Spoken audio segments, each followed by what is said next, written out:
Magandang good morning po sa inyong lahat. At kayo po ay magaganda rin sa paningin ko. At alam ko naman po na totoo naman po yung nakikita ko. Yan. Ngayon po, can we also appreciate our MC kanina? Palakpakan po natin si Brother Maverick. Yan. One of our volunteers, a regular volunteer sa Elevate. Actually, the whole family of Follow Me ay Palome ay nagsiserve sa Elevate po. Ganoon din dati yung boses ko eh. Nilagnat lang ako, ayan. Nasobrahan sa halo-halo. So, ngayon po, allow me to greet everyone. Uulitin ko lang po ulit kanina yung some parts of the announcement. And I just want to greet everyone, especially the students and those who belong to this age group ng youth. Alam niyo po, kapag ang tiyanong ninyo ay yung the Youth Commission ng Pilipinas, sasabihin nila sa inyo na ang age group ng youth na tinatawag natin ay hawa kayo sa upuan ninyo, baka malaglag kayo, from 13 to 40. Yes. Kahapon 39 lang.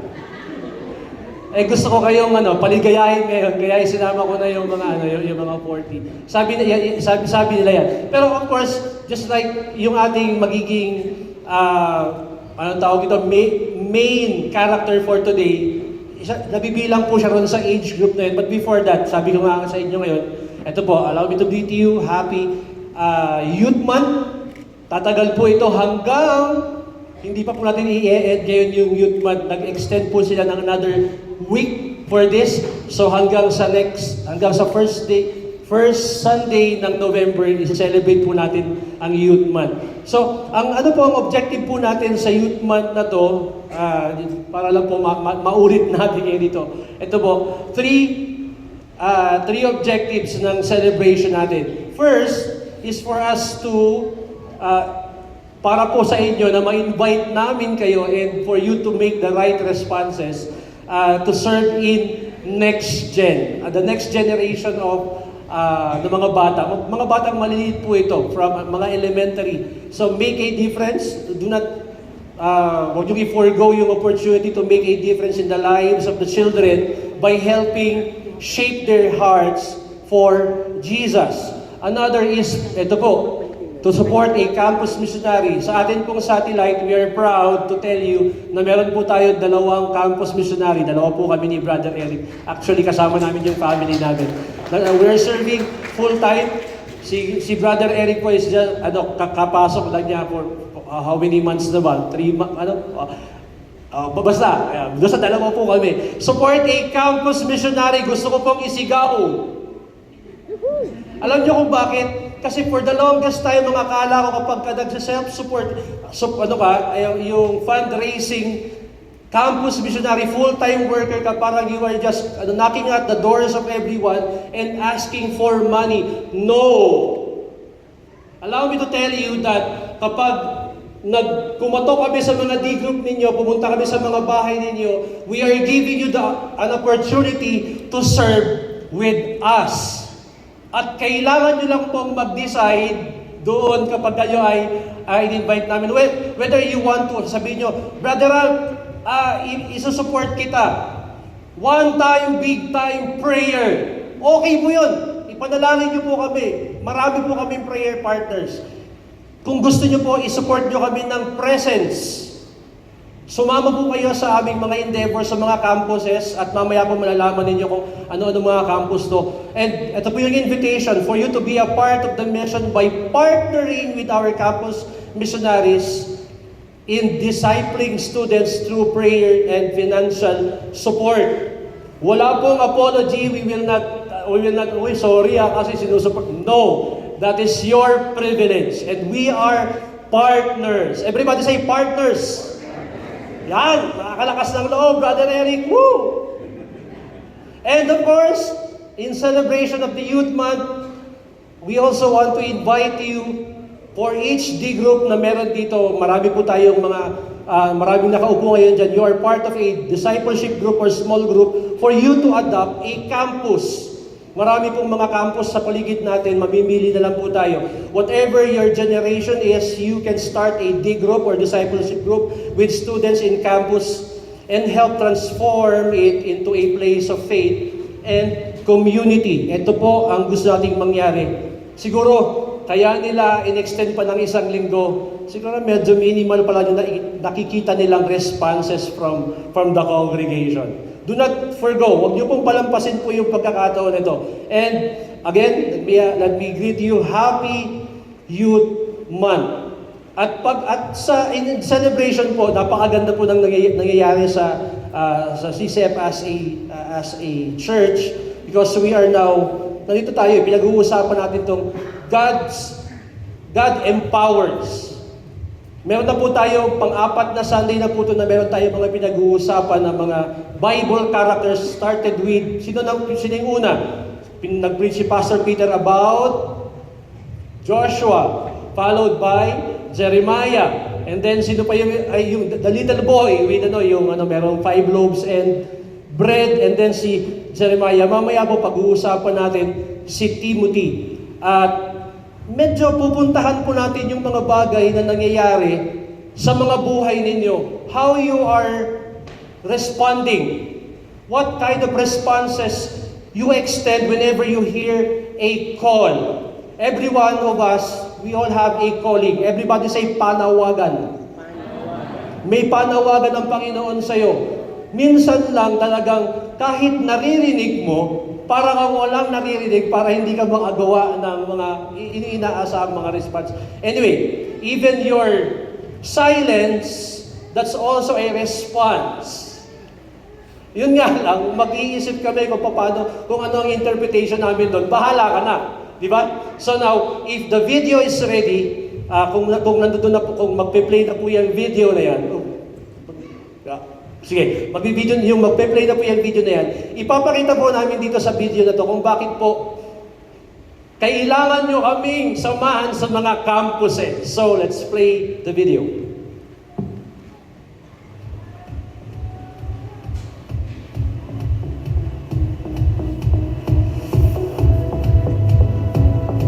Because the future leaders are in the campus. When we reach a student, we reach a family. Because the Gen Zs are in the campuses. Because the Gen Zs are curious. Gen Z wants to make a difference because they want to see the world change. Because majority of those who become Christians do so in college.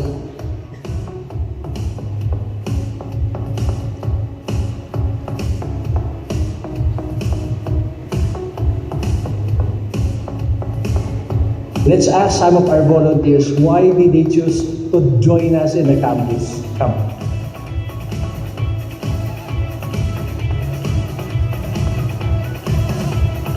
I chose to join the campus ministry because I believe in the youth and I'd like to take part in their journey and changing their campus and the country for the glory of Jesus. It is a God-given opportunity to make a positive impact for God. Thank you. My wife and I decided to volunteer sa campus ministry because we saw the changing norms sa mga campuses and we truly believe na only Christian values can overcome. I decided po to help din po sa campus ministry kasi po isa din po ako sa mga kabataan noon na nag-take advantage po ng guidance and leadership po from campus ministers and campus mentors po. The So, reason why I joined Elevate is because naniniwala ako na itong mga kabataan natin ang magiging pag-asa ng bayan. I believe that God will use them to touch others' youth's life. children, we are here to live and to make an impact to our students. Sumali ako sa grupong ito para tumulong sana sa spreading the word of God kasi talagang kailangan ngayon base sa mga nakikita natin sa mga kabataan ngayon, kulang na kulang sila sa spiritual life. I choose to join Elevate and serve there because we have to get our kids before the world gets them. Nag-join ako dahil nakita ko yung need ng mga bata for an adult to supervise them and guide them in their joy. Because of campus ministry, this is where my children meet the Lord. And through our children, we were ministered. So I'm trying to give back to the next generation. kasapulan nida kayo dito is School Campus kasi I believe na kasapulan matlan nga di estudyante iti spiritual growth. Tama kikita ti dagiti situations da nga kasla nga marigigatan da na how they are going to cope with their life and ano dagiti dadagsanida nga amok nga kasapulan tayo iti tulong yung nga administer karakbadan. Partnering with the Elevate Movement provides the holistic development of our learners. So, hindi nyo ba nakikita? The youth is looking for clarity and they are lost and they are waiting for you. So, it's time to rise up and let's point them to the way which is Jesus Christ. Let's go! Woohoo! Salamat po sa kay Muraya na nag-edit niyan. Pero ito po yung paraan namin para sabihin sa inyo na actually we really need you. Kaya po. Sabihin mo sa katabi mo, kailangan ka raw nila. Okay, kailangan ka nila. Okay. So, shall we pray for a while? Para po makapagpatuloy na tayo sa ating pagkukwentuhan ngayon dito.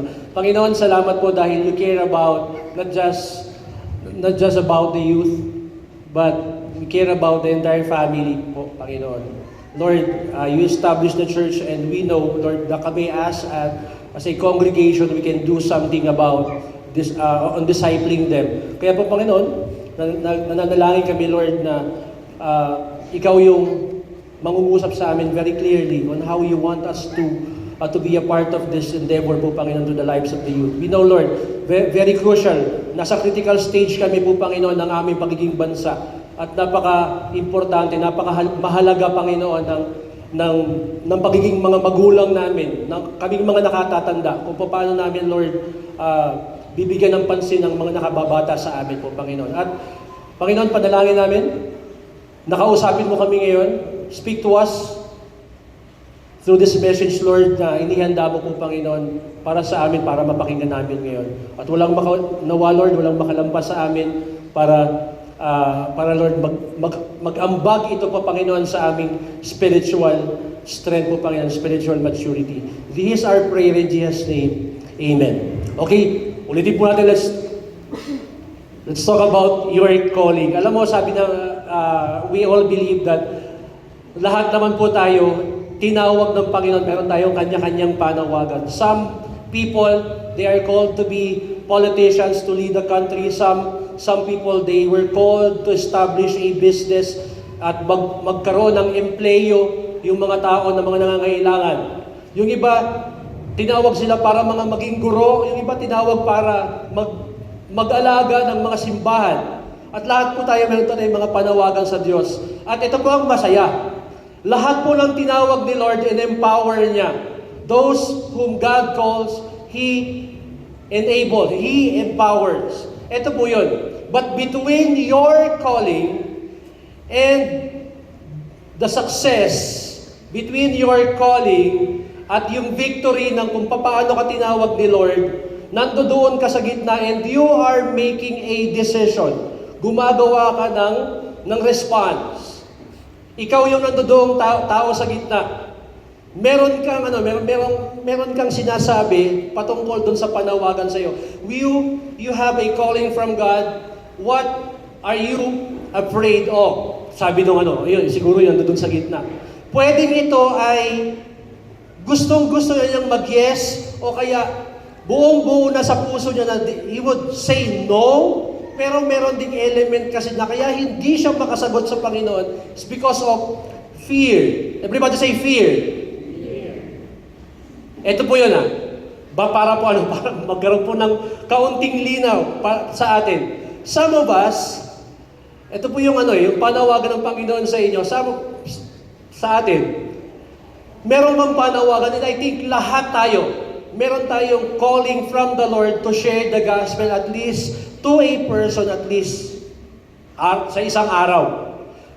Kasama mo sa bahay at hindi lang basta mag-share ng gospel at kailangan tumawid dito sa isang discipleship scenario na we are all called to be disciples. Pero mag-uumpisa yun in sharing the gospel. Sino sa inyo, nakasubo ka na mag-yes sabi mo, yes Lord, sharean ko na si mami, yung kapatid ko, yung kapitbahay ko. Taas nyo nga yung kamay nyo na lumabas ka na talaga sa comfort zone mo at dala-dala mo na yung gospel. Diba? Dami? Diba? Wow, marami, di ba? Ito yung panawagan natin. Ito ba? May mga singles ba tayo? Ito alam ko marami. Marami tayo dito. Sabi dyan, some of you were called to get married. Dapat dun sa part na yun, papalakpak na kayo eh. Diba? Diba?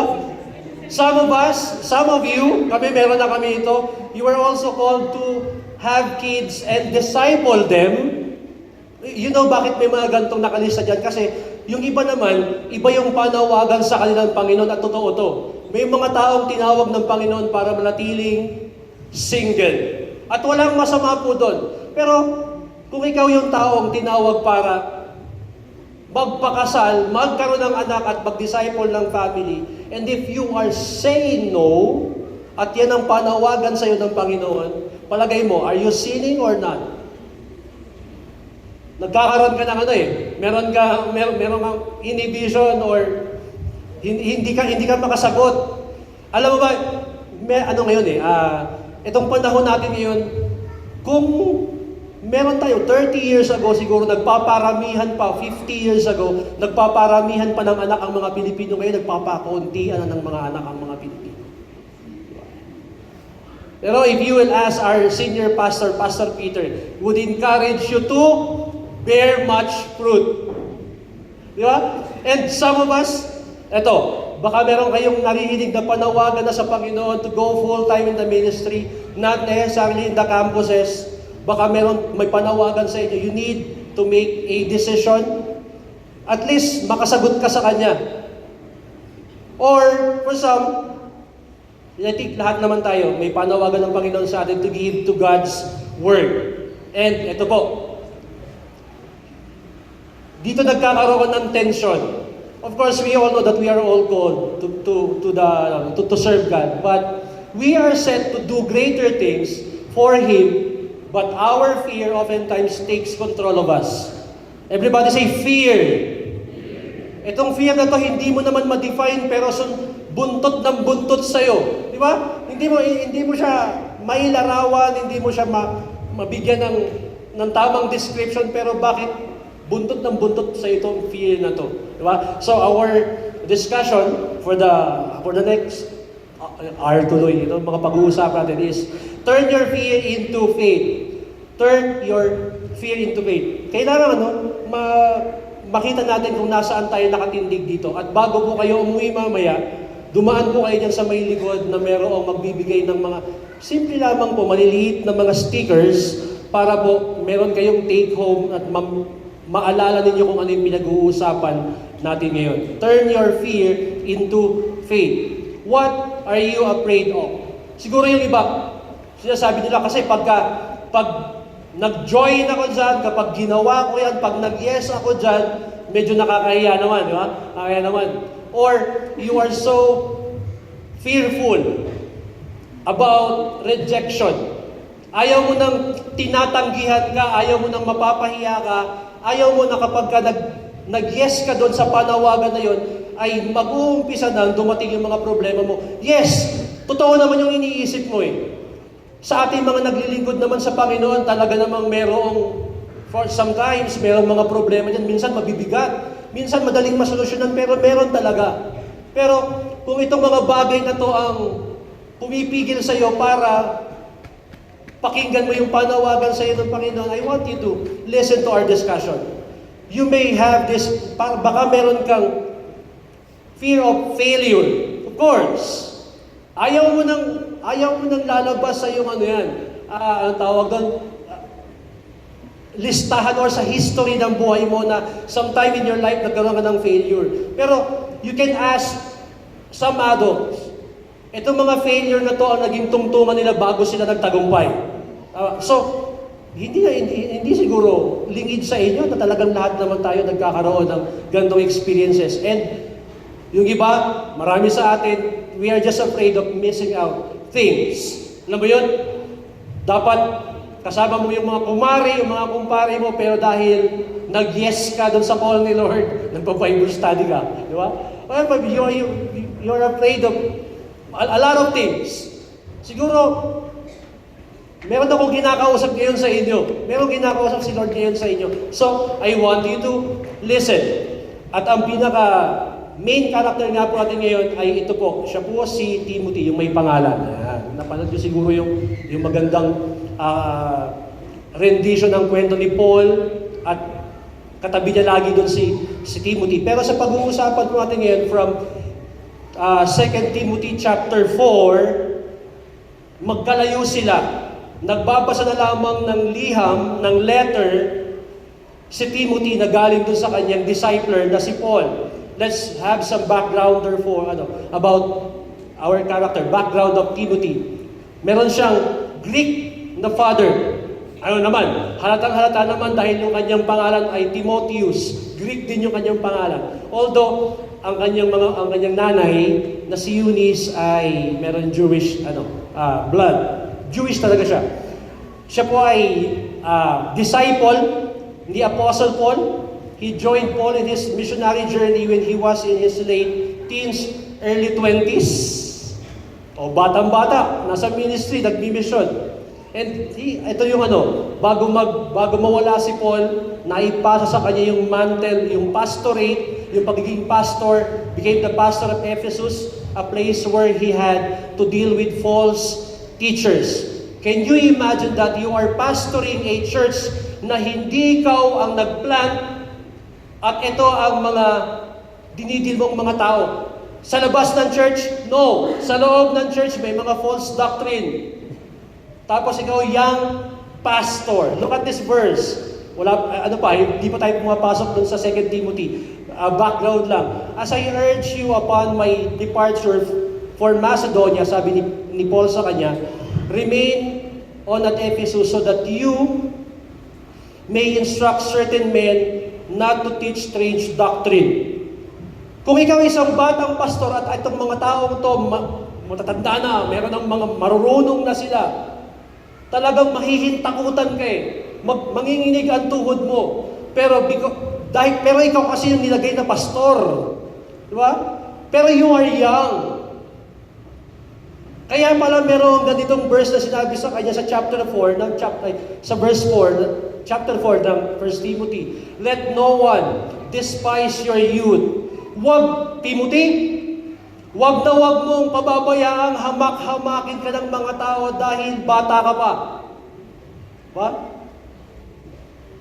Bagkos, maging halimbawa ka sa pananalita, sa pag-ibig mo sa kanila. Bakit?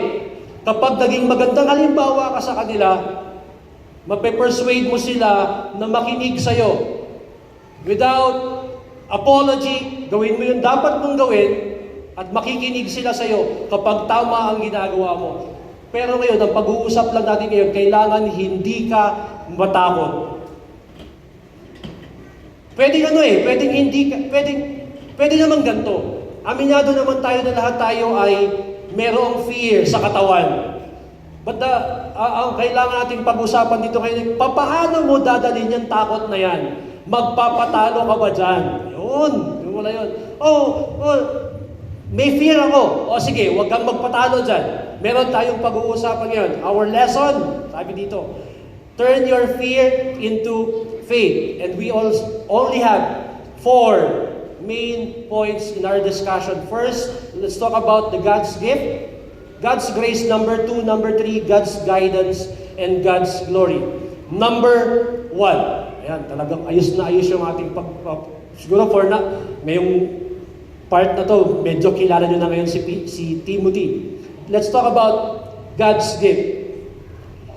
Read the verse, 2 Timothy chapter 1, verse 3 to 4, medyo mahaba. Buong chapter po ng buong book ng 2 Timothy ang pag-uusapan natin. I thank God, whom I serve with a clear conscience, the way my forefather did, as I constantly remember you in my prayer, night and day, longing to see you, even I recall your tears, so that I may be filled.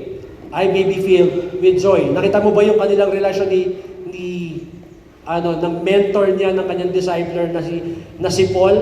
Iniiyakan siya, ipinapanalangin siya araw at gabi. For I am mindful of the sincere faith within you, which first dwelt in your grandmother Lois, sa Tagalog si Loida, and your mother Eunice. And I am sure that it is in you as well. For this reason, I remind you to kindle afresh the gift of God which is in you through the laying of my hands. This part sa verses na to, meron kang makikitang mga affirmation that the Lord really entrusted gifts to Timothy, just like the rest of us. Hindi ka lang tinawag, meron ka pang kaloob, meron ka pang gift na galing sa Panginoon. Yun yung empowerment na galing sa Kanya. Pero ayoko pong iwanan. Ito po, na-recognize Si Lois, si Eunice, at si Paul, they recognized the gift of God that had been entrusted to the young Timothy. Parents, may tanong po ako sa inyo. Alam niyo ba kung ano ang giftings ng mga anak niyo? Siguro magkakaroon tayo ng homework ngayon na saan ba magaling ang anak ko? Magaling lang naman manghingi ng pera. Give ba? So, magaling lang naman. Pero meron siya. May talent siya, artistic. Dapat alam mo, and then you hone. You make a way. Gagawa ka ng paraan para uunlad siya sa kanyang kaloob ng Panginoon sa kanya. But first, we as tayo mga adults, mga parents, we need to recognize. Bata pa lang yan, alam mo na kung ano yung magiging yan, paglaki niyan, di ba? Pagka baril ng baril, baka magiging pulis yan, di ba? Baka pag kembot ng kembot, baka magiging Miss Universe yan. Diba? So, napapansin na yan. Pero, the gift, in Greek po, ang sabi doon, ano ba yung Greek ng charisma? Kaya pag sinabi mo, you are charismatic, you are gifted. Diba? You are a gifted person. Look at this. For God has not given us a spirit of timidity, the spirit of fear, but of power and love and of sound mind, and of discipline. This is not the way how a spiritually gifted leader should behave. Parang ito yung sinasabi ni Paul sa isang pastor na intimidated na ang pangalan ay Timothy. Parang ito yung sinasabi niya. So dali lang. Huwag mong hayaan na ma-intimidate ka ng mga taong yan because hindi yan ang gifting sa atin ng Panginoon. Ano ang ginawa niya sa atin? Binigyan niya tayo ng kapangyarihan, ng pag-ibig, at ng sound mind or discipline. He had given us everything that we need in spirituality. So, parang nakakapagpalakas ng loob to. I also need to be reminded of this verse. Why? Isa na yata ako sa pinaka-intimidated na adult dito sa room na to.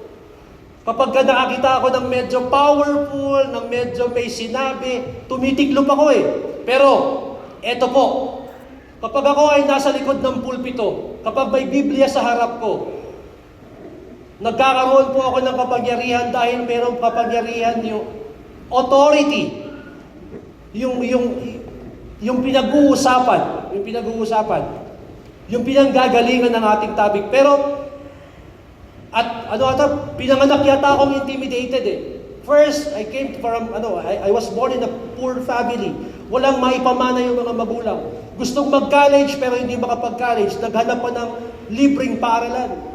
Nakakita ng libreng paaralan, hindi nakagraduate kahit 2 courses. And then, magsasalita ako sa harap ng maraming estudyante, wala naman akong credential. Credential ng tao, wala ako. Pero yung authority ni Lord, naka-embrace sa akin. Kaya matapang kami. Bakit? Iba yung may calling, iba yung tinawag, iba yung tinulak. Mas iba yung tinakot. Tanungin mo yung katabi mo, ano ka? Tinawag? Tinulak? Or tinakot? Kaya ka naman minsan, kaya ka nasa ministry kasi hinila pala. Hinila. Tara, halika dito, mag-ministry tayo. Pero alam mo, na-enjoy mo yung ministry and you are now growing in your relationship with the Lord. Hindi mo ba naisip na baka tinawag ka rin? Di ba? Ako, sabi ng mga discipler namin, ng mga bata pa kami, doon sa kaming mga dating mga Pentecostal, talaga naniniwala kami sa mga propeta. Tapos ginagaya namin yung mga prophet, yung mga propeta sa stage. I-preach kami. Gusto namin gayahin. Sabi ng discipler namin, bago kang maging propeta, kailangan marunong kang maglinis ng kubeta. At dapat lang, yung iba matakaw sa mic, di ba? Yung iba gustong-gusto nasa unahan. Pero pag linisin mo, bakit ayaw? Kulang ng disiplina, kulang ng sound mind. Nakakatakot kapag mapupuno tayo ng ganitong klaseng mga gift. Actually, hindi gift yun, di ba? Hindi gift yun. So, this is what Paul was reminding Timothy about yung kanyang timidity. Kailangan hubarin mo yan. Hubarin mo yan. And it's very obvious sa pag-uusap natin ngayon na yung kausap talaga niya ay talagang punong-puno ng intimidation. So, yan. Intimidated siya. Therefore, do not be ashamed. Ayan, di ba? Grabe. Yung kausap mo kasi si Paul, kaya ganito yung mga sasabihin niya sa'yo. Remember, 2 Timothy was written inside the prison cell. Sabi niya, huwag kang mahiya of the testimony of your Lord or of me. Huwag mo akong nakahiya kahit nandito ako. Nakakapag-minister ako kahit nasa loob ako ng bilangguan. His prisoner, but join with me in suffering for the gospel according to the power of God, who has saved us and called us with a holy calling, not according to our works, but according to His own purpose and grace. Dapat yun pala yung makita mo. Hindi yung dami ng ginagawa sa ministry, but yung calling at saka yung grasya ng Panginoon. Mamaya pupuntahan natin yung grace part na yan. According to the works, but according to the purpose and grace which was granted us in Christ Jesus from all eternity. Do not be ashamed. Do not apologize. Do not apologize if you are doing ministry. Alam ba, sa campus kami, merong bata. Boy, anong grade ka na? Pwede ba mag-usap tayo? Sorry, meron lang ako i-share sa'yo. Di pwedeng gano'n. Di pwedeng.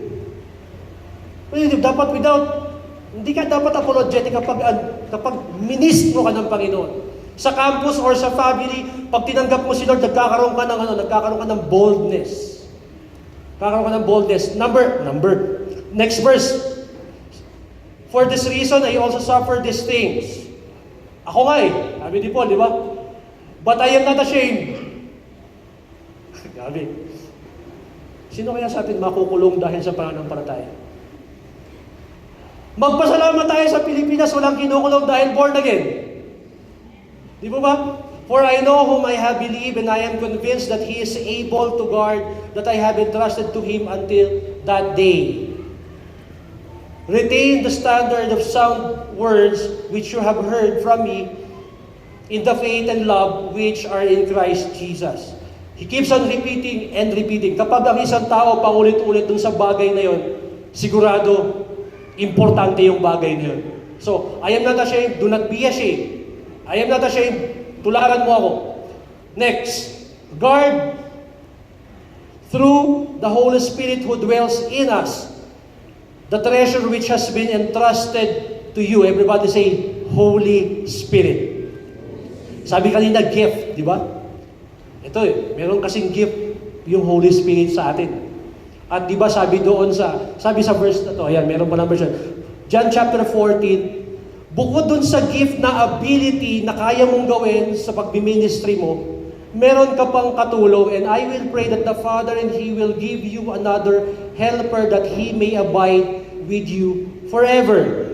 Holy Spirit, the Parakletos.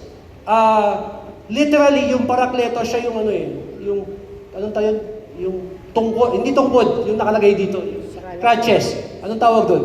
Saklay. Yan. Yung para makatayo ang isang pilay, kailangan niya ng helper. At yun po yung at yun po yung yung parakletos, yung helper. Hindi mo naman magagawa yan kahit napaka-gifted mo pa apart from the guidance of the Holy Spirit. So wala talaga tayong pwedeng ipagyabang dito. Sige, ito po. We fear. Can you read this with me? Ready, go. We fear because we think we are lucky. God has given us Everything we need. to complete His mission for our lives. Hindi naman pwede magsinungaling sa Lord eh. Ano ba yung binigay niya sa atin? Abilities and the Holy Spirit. Pagagalawin ka ni Holy Spirit dun sa giftings na meron ka. Ito po yung mapapansin ninyo eh. If you are a gifted teacher, dapat makita ka na nagtuturo sa mga bata. Bakit? Kapag walang magtuturo sa posisyon mo, kapag walang pupunta ron sa posisyon mo, merong isang taong pupunta ron na baka hindi gifted at magtuturo, delikado. Can you imagine? Meron kang anak sa next gen. Tapos may nagtuturo dito, yung anak mo, litong-lito. Ha? Ano yung sabi niya? Parang hindi ko maintindihan. Why? Because she or he is not working according to his or her giftedness. Importante na nagpapaguide tayo sa Panginoon. So, kaya kaya dapat kumukuha kayo ng spiritual, anong tawag doon? Test. Anong tawag yun? Spiritual gift survey. Mag-enroll kayo sa GLC next enrollment para makita ninyo kung ano yung giftings ninyo at hindi kayo magkamali ng ministry o ng trabaho na pupuntahan ninyo. Hindi pwedeng magkamali si Lord. Tayo ang nagpupumilit dun sa mga lugar na hindi ka naman dapat nandoon pero nandoon ka. Or baliktad. Dapat nandoon ka pero wala ka dun. Kaya dapat naaayos natin to. So, our topic for today, everybody let's read. Okay, that is all about God's gift. Punta po tayo dun sa number 2. This is my favorite part of the discussion. Sino bang ayaw kasi ng God's grace? Everybody say grace. We have everything we need and grace is included. Hindi ka makakagalaw apart from God's grace. Pwede kang magaling lang, pero kapag ka hindi ka sinamahan ng biyaya ng Panginoon, magaling ka lang. Magaling lang tayo. Diba? God's grace will carry me through as I fulfill God's mission. Read this with me. Ready? Go. As I fulfill God's mission. Ito, idagdag ko lang dun sa God's grace. We already learned that God's grace is His unmerited favor to us. Hindi mo yan hiningi, pero nasa iyo ngayon. But grace is also His enablement to finish a certain task that He entrusted to you. O inilagay niya sa balikat mo. Kapag wala yan, anong gusto mo dyan? Unmerited favor, parehas kasi yan eh. Huwag na kayo mamili. Nasa inyo parehas yan. Magtataka ka na lang eh. Hindi ko naman alam to, pero nagagampanan ko. Ano yun? May pinagawa sa'yo, pero na-accomplish mo. Kaya hindi mo alam. May Holy Spirit sa likod mo, nang pinapagalaw ka. That is God's gift eh. Therefore, you therefore, my son, be strong in the grace that is in Christ Jesus. Maging matibay ka, o kailangan kang lumago sa biyaya ng Panginoon, sa pamamagitan ni Heso Kristo. You therefore, my son, be strong in the grace of God. Ang daming pwedeng ipaalala sa kanya ni Paul, pero isa ito sa hindi nakalimutan ni Paul na ipaalala sa kanya. The grace of God. Apart from God's grace, we cannot fulfill God's call. The things which you have heard from me, ito na yung favorite natin sa mga discipleship session natin. The things which you have heard from me in the presence of many witnesses, entrust this to faithful men who will be able to teach others as well. Ano yun? Parang, ito na yung giftings ng Panginoon sa'yo. You are also given the grace of God. Huwag mong kalilimutan ang mga tinuro ko sa'yo. How brave, how courageous. Gano'n kaya tayo katapang na sabihin natin to sa mga dinidisciple natin? Grabe, no? O sa mga anak natin, sana naman magkaroon tayo, hindi ka naman magkakaroon ng hindi ka magtatapang-tapangan lang. You cannot fake yung, yung courage na to eh. Alam natin na si Paul, as an intimidated guy, kailangan niyang mapaalalahanan ng mga bagay na to. Ayan. Discipleship to the fourth generation. Sige po, medyo mahaba yung discussion, pero ibinalik lang ni Paul yung kailangan lang maipaalala niya kay Timothy na kung ano yung mga nakikita mo sa akin, kailangan na duplicate mo yan. Especially sa senaryo natin ngayon na nakakulong ako dito at nandiyan ka at ikaw ang magpapatuloy ng gawain natin dyan sa Ephesus. Suffer hardship. Bakit ba nandito tong verse na to? Hindi ba pwedeng pakitanggal na lang muna to? Pero kasama kasi to eh. In our sino sa inyo membro ng discipleship group? D group. Ayan.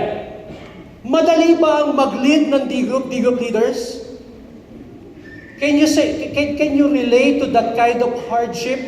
Yung magpe-prepare ka para sa 6 na tao pero may darating na 2, minsan 1, mag-aaral ka ng topic pero pagdating ng time wala kang kausap at magdi-decide ka ngayon na, hello, baka pwedeng mag-messenger na lang tayo.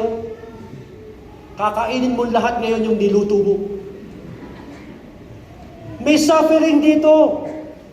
Meron kang may mga kasama ka na pagka-tigas-tigas ng ulo. Gusto kong idiin.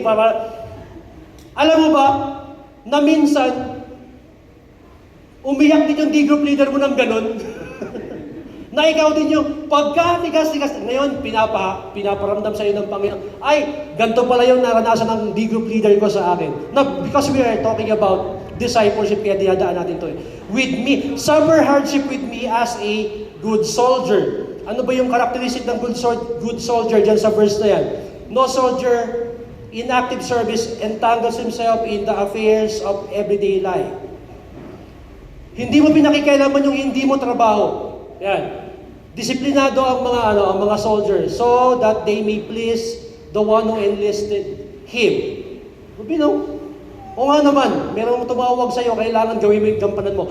Meron pa kasing 2, kaya bibilisan ko. First, a good soldier. Pangalawa, inihalon tulad yung discipleship scenario, yung pagtanggap mo ng grace ng Panginoon dun sa pagiging athlete. Ano ang athlete?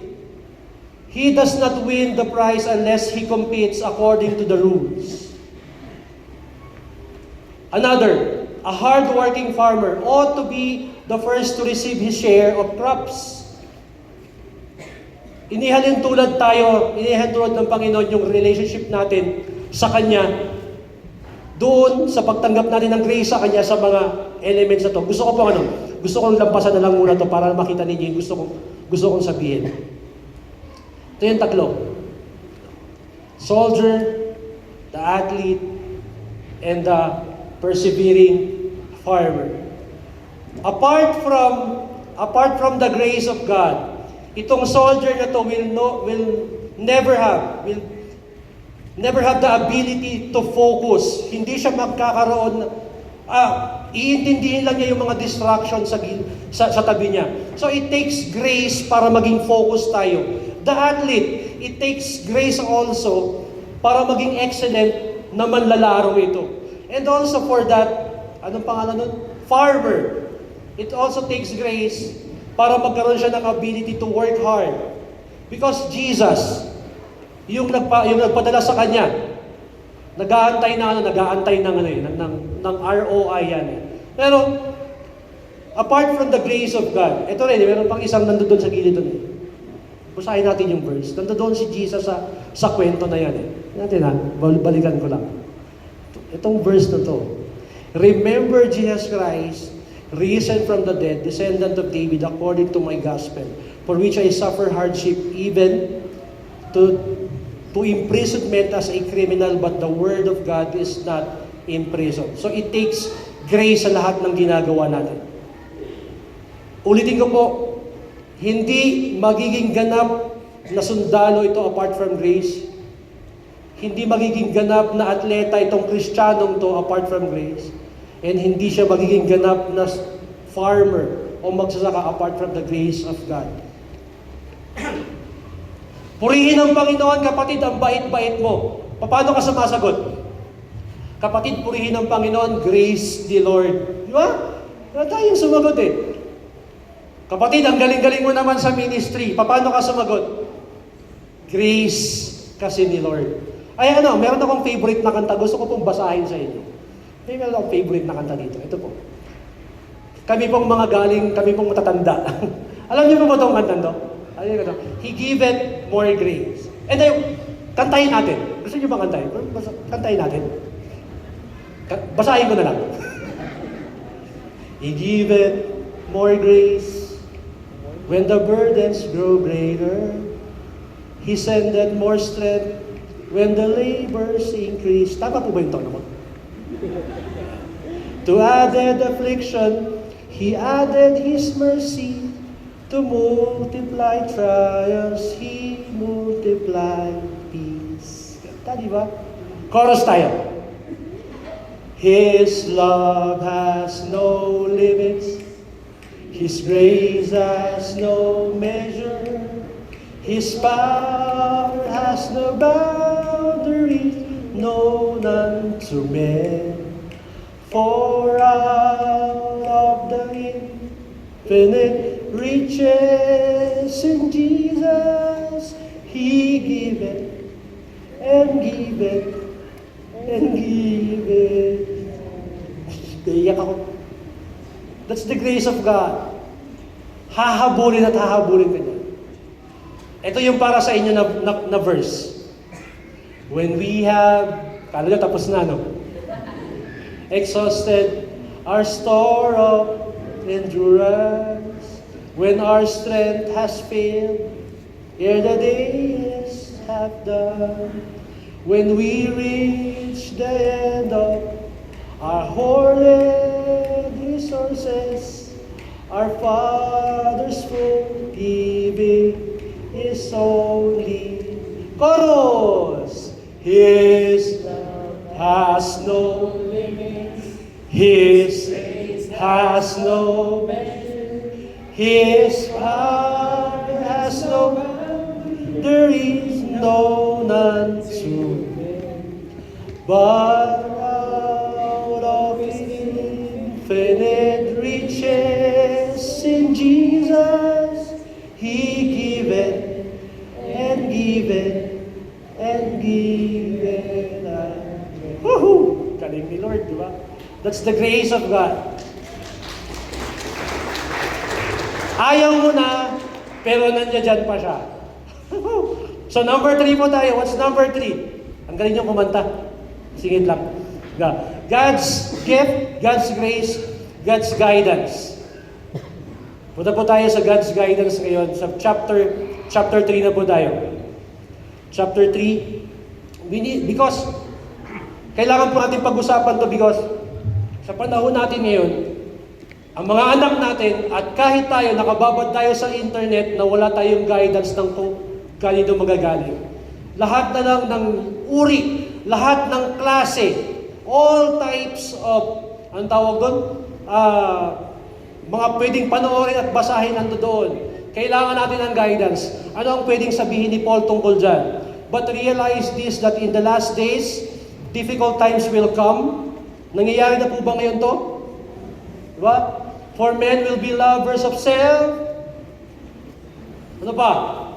Lovers of money. Sounds familiar? Philippine setting. Boastful.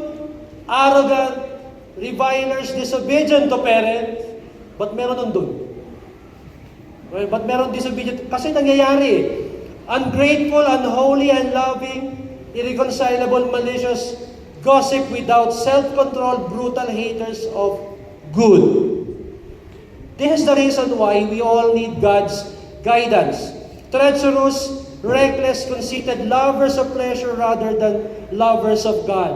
Holding to a form of godliness. Ito po yung part na malungkot sa chapter 3. holding a form of godliness although they have denied its power. Don't tell me na yung problemang pinag-uusapan dito ni Paul ay nasa labas ng simbahan. Mali.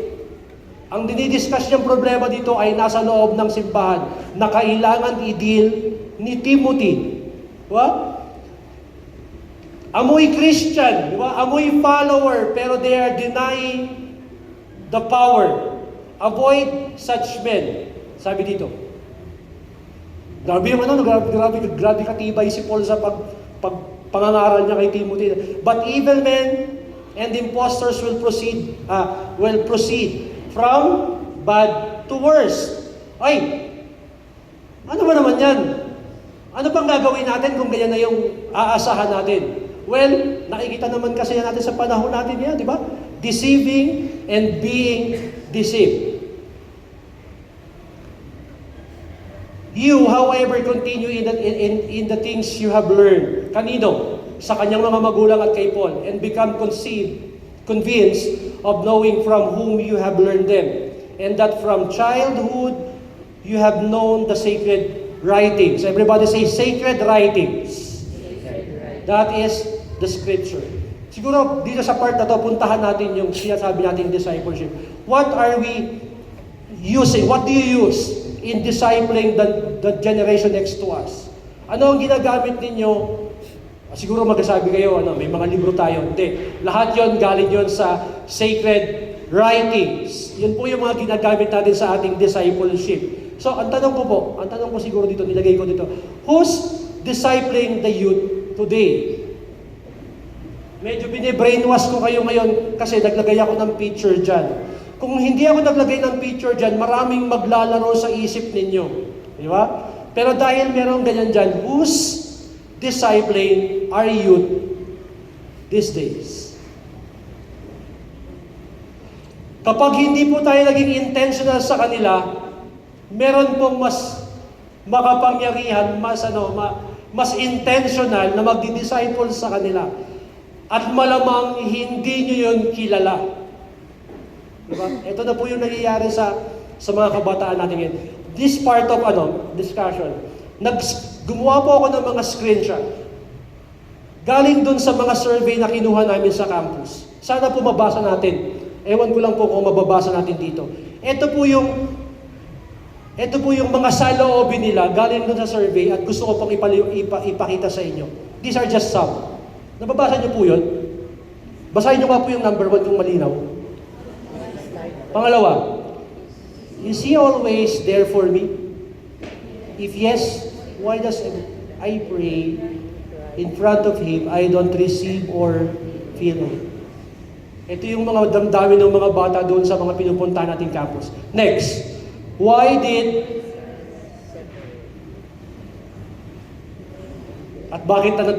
siya nandoon sa ganong situation? These are just some. Ito yung nakaka-break nakakadurog ng puso natin kapag. Ewan ko nababa. Will you accept me in heaven? Sabi ng bata. Even though I cause a lot of trouble here on earth.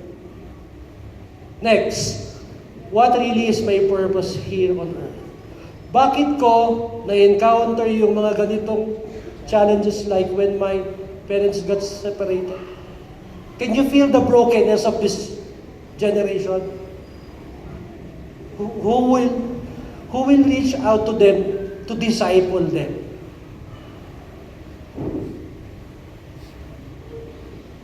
What did I do? Why didn't have a choice to feel a father's love? Sabi niya kay Lord, are you still with me? Ano yun? Panginoon, Akong pinanganak. Broken family ako, but di na lang masaya ang Panginoon. Alam mo yun? Last two. Why life is so hard? What's happening to the generation today? And even their generation, tinatanong namin sila, Lord, anong nangyayari sa generation namin? Who will reach out to them? Who will serve as Paul to these Timothys. Kung hindi tayo, sino? Diba? Kung hindi ngayon,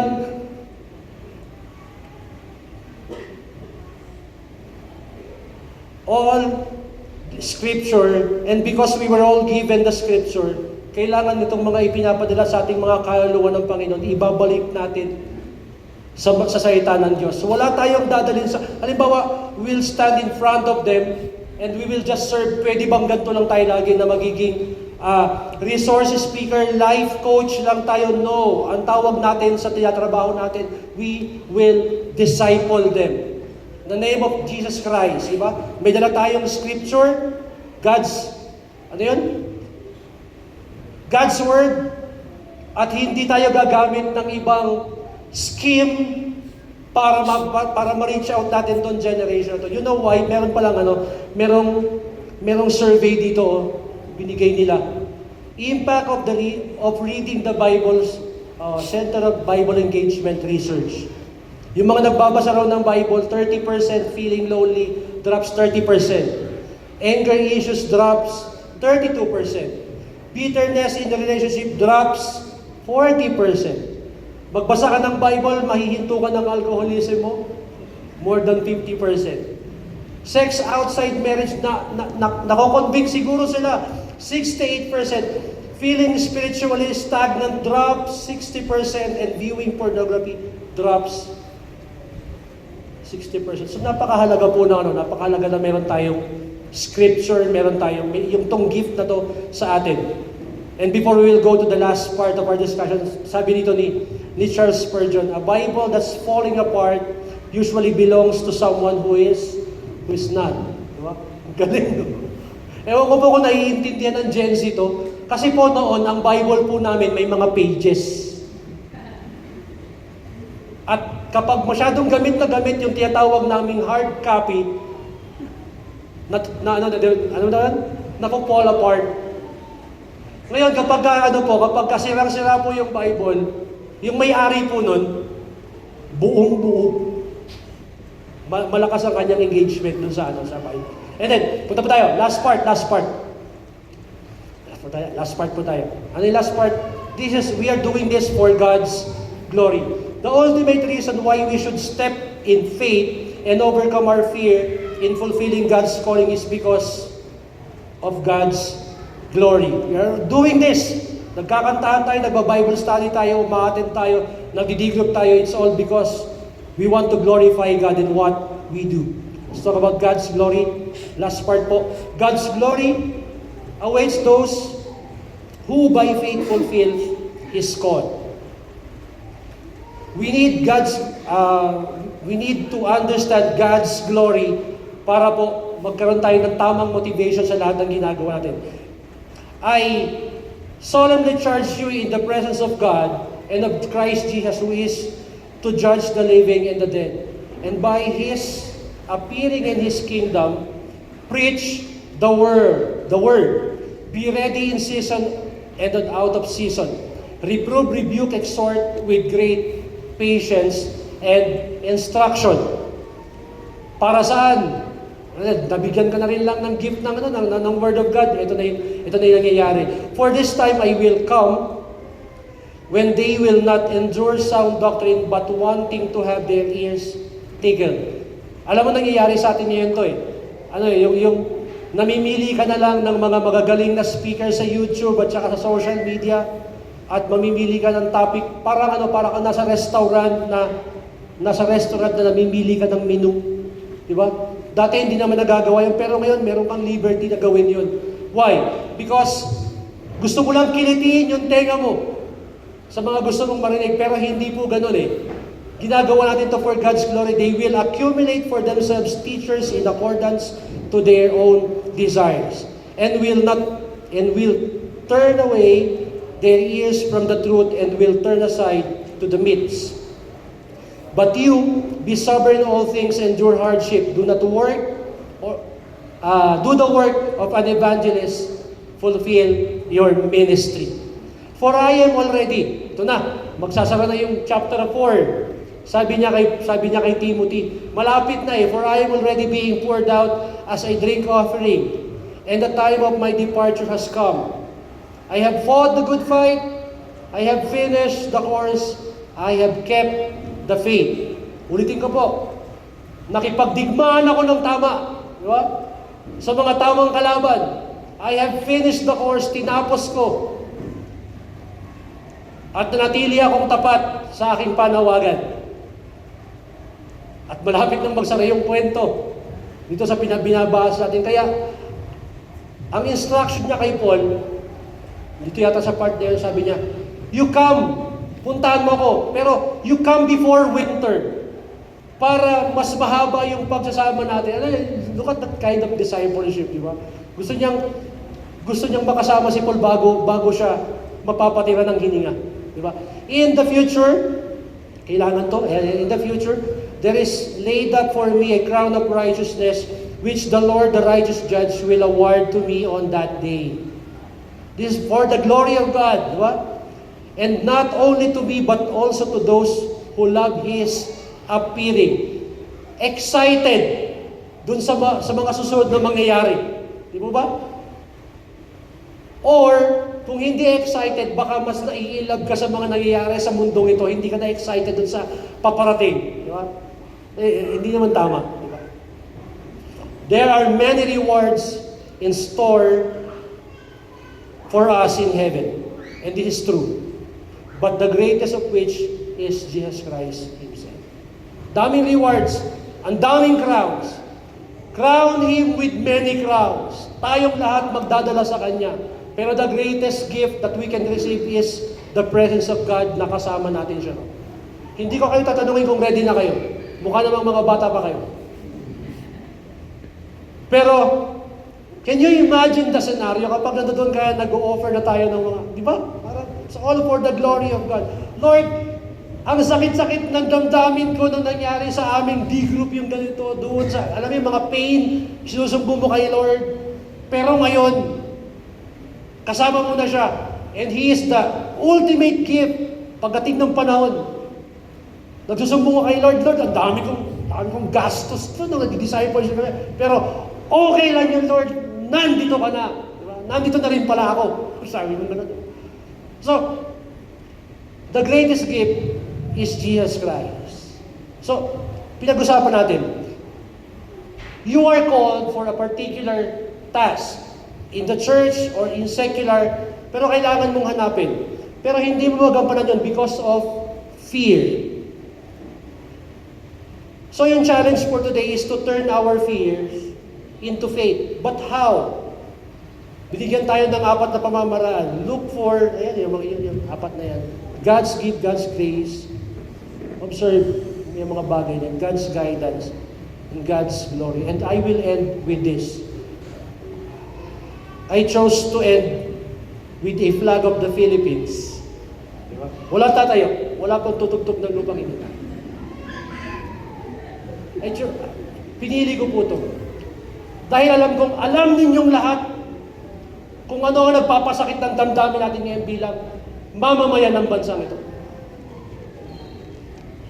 At kung ngayon ay meron kang hawak-hawak na something that galit ka, well, pagbibigyan kita, okay lang yan. Talagang lahat naman tayo may kim-kim na galit. Pero ako ang nagbibigay sa akin ng pag-asa sa mga panahon ito. Every time that we will go to the campus and we will talk about the issues that we are experiencing, tatanungin ko sila, are you concerned about what's happening in our nation? Tumatango sila. Sabi ko, salamat kasi mayroong pag-asa yung bansang ito dun sa mga generation na susunod. Pero kailangan nila ng guidance kagaya ng mga video na pinanood natin kanina. Yung country natin, itong bansang ito kung saan tayo ngayon, the hope of our country lies on God's people stepping in faith and fulfilling His mission. Hindi tayo papayag na ang magdi-disciple ng mga kabataan natin ay AI or mga short videos o mga life coaches na kung saan-saan nagagaling. Dapat unahan natin sila. Because what is at stake? A nation. What is at stake? Yung family rin nila. Baka may katabi ka ngayon dyan na kabataan.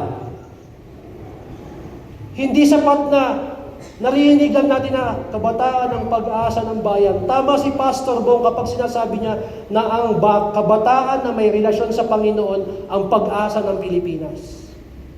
Sige nga, maglagay ka nga ng isang sekular na tao para mamuno ng bansang ito. Patatakbuhin niya ang bansa secularly, pero maglagay ka ng isang leader na naniniwala kay Kristo, na follower ni Christ. So, ang laki po ng trabaho natin. Ang laki ng trabaho natin sa totoo lang.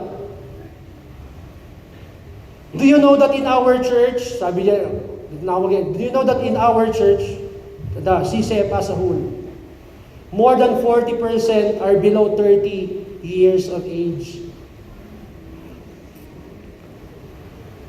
Dami natin i-reach out. Pero we are very much comfortable doon sa mga sarili lang nating concerns. Diba? How about the Timothys around us? The young. Marami pang susunod. Nandoon pa sila ngayon sa next gen. Ang dami ng baby sa likod eh. Who will disciple them? So for the meantime po siguro, as your heads are bowed and your eyes are closed, let me just end in prayer. Alam ko na pong alam na ninyo kung anong ibig sabihin ng part na to. Mananalangin lang po ako. Just offer two prayers for two groups of people. First, for those people that you know that you are called to a particular task. For those people na alam mo may panawagan sa iyo ang Panginoon. Pero nasanay ka na ng takbo sa Kanya. You run away from Him. Tumatagal lang, walang gagawa ng trabaho mo kasi ikaw lang talaga yung makakagawa nun. Very special. Gusto kitang ipanalangin. Gusto kong magising ka sa katotohanan na ang tumatawag sa iyo ay may kapangyarihan na baguhin ang buhay mo kung susunod ka lang. Gusto kita ipanalangin. Panginoon, para sa aming mga nasanay na Lord na makipagtaguan sa iyo, Panginoon, dalhin mo kami sa isang corner kung saan wala na kami tatakbuhan. Dalhin mo kami sa isang sulok ng pangarap namin, Panginoon, na ikaw yung makikita namin doon. Panginoon, patawad kung nasanay na kami sa ganitong senaryo at hindi namin mapansin ang pagka-Diyos mo sa aming buhay dahil tinatapakan namin po, Panginoon, yung posisyon mo bilang Diyos ng aming buhay. Patawad po, Panginoon. At hayaan mo, Lord, na sa mga susunod na sandali, magkaroon kami ng tamang pagsagot, the right responses po, Panginoon, to your calling. For we all know that we are called for a particular purpose.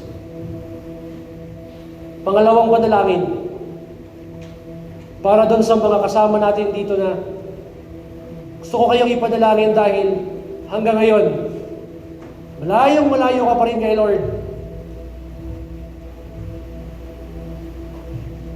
Hindi pa natin pwedeng pag-usapan yung calling mo dahil wala ka